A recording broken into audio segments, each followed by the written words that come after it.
আমি একগোট হৈছোঁ আজি বিলেচিপাৰা জিলা জমিয়তৰ তৰফৰ পৰা। আজি আমাৰ ধুবুৰী লোকসভা সমষ্টিৰ সাংসদ মাননীয় শ্ৰীযুত ৰকিবুল হুছেইনক ৰূপহী হাটত যোৱা 20 তাৰিখে যি বৰ্বৰ আক্ৰমণ কৰিলে, লাঠিৰে কোবালে, সিকিউৰিটিক মাৰিলে, পিএছক মাৰিলে, তাৰ লগত থকা আৰু কেইজনক মাৰিলে।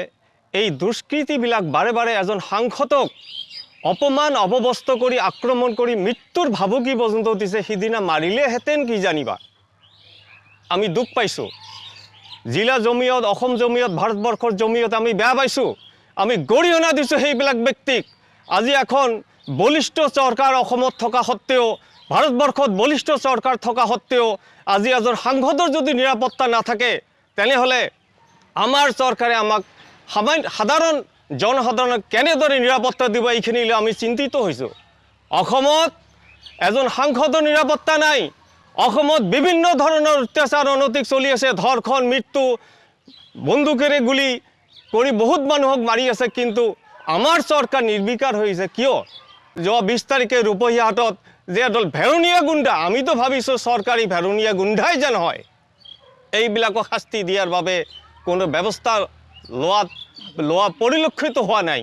আমি দুখ পাইছোঁ। এইসকল দুষ্কৃতিকাৰীক ইমান সময়ত তেওঁলোকক চৰকাৰী ৰক্ষণাবেক্ষণ নিদি তেওঁলোকক এৰেষ্ট কৰি উপযুক্ত শাস্তি যদি দিলেহেঁতেন আমি শান্তি পালোহেঁতেন। সাংসদ এজনক যদি অপমান কৰা হয়, আজি ভাৰতবৰ্ষৰ সংবিধানৰ প্ৰতি ভাবুকি আহিছে বুলি আমি ভাবোঁ। ভাৰতবৰ্ষৰ ভিতৰতে যি এজন উপযুক্ত সাংসদ ইমান ভোটত জিকি গ'ল, সেইজন সাংসদক যদি আজি অসমত নিৰাপত্তা নাথাকে, তেনেহ'লে ইয়াতকৈ আৰু দুখৰ বিষয় কি হ'ব পাৰে। আমি বিলেচিপাৰা জিলা জমিয়তে আমি কঠোৰভাৱে গৰিহণা দিছোঁ আৰু অনতিপলমে মাননীয় চৰকাৰৰ মুখ্যমন্ত্ৰীদেৱ তেখেতে এজন অতি সোনকালে এই দুষ্কৃতিকাৰীসকলক কৰায়ত্ব কৰি কঠোৰৰ পৰা কঠোৰতম দৃষ্টান্তমূলক শাস্তি দিয়ে তাৰ ব্যৱস্থা কৰাৰ কাৰণে আমি বাট চাই ৰ'লোঁ। আমি একগোট হৈছোঁ আজি বিলেচিপাৰা জিলা জমিয়তৰ তৰফৰ পৰা। আজি আমাৰ ধুবুৰী লোকসভা সমষ্টিৰ সাংসদ মাননীয় শ্ৰীযুত ৰকিবুল হুছেইনক ৰূপহী হাটত যোৱা 20 তাৰিখে যি বৰ্বৰ আক্ৰমণ কৰিলে, লাঠিৰে কোবালে, সিকিউৰিটিক মাৰিলে, পিএছক মাৰিলে, তাৰ লগত থকা আৰু কেইজনক মাৰিলে।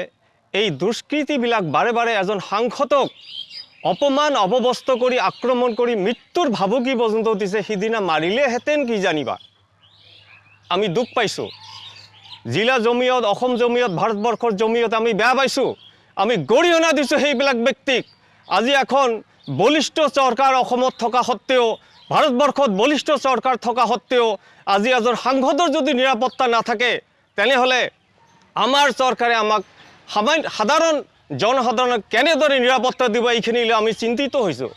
অসমত এজন সাংসদৰ নিৰাপত্তা নাই। অসমত বিভিন্ন ধৰণৰ অত্যাচাৰ অনৈতিক চলি আছে। ধৰ্ষণ, মৃত্যু, বন্দুকেৰে গুলি কৰি বহুত মানুহক মাৰি আছে। কিন্তু আমাৰ চৰকাৰ নিৰ্বিকাৰ হৈছে কিয়? যোৱা 20 তাৰিখে ৰূপহী হাটত যে এডাল ভেৰুণীয়া গুণ্ডা, আমিতো ভাবিছোঁ চৰকাৰী ভেৰুণীয়া গুণ্ডাই যেন হয়। যিকোনো খবৰৰ বাবে যোগাযোগ কৰক 7099017330 লগতে 7099017110 নম্বৰত।